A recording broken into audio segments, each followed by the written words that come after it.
Dalo naman sa inyo. So, nagbabalik na naman ng yung ka-vlogger Frederick Baltasar.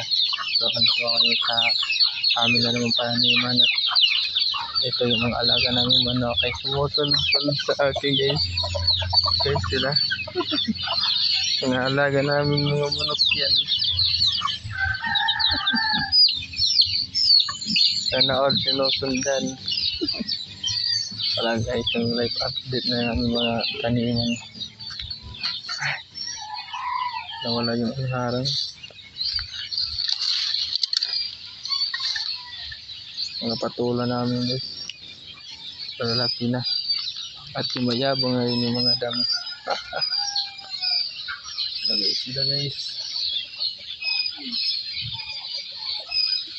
Ito nga pala yung kalabaw ni Ma'am Edith Marcos.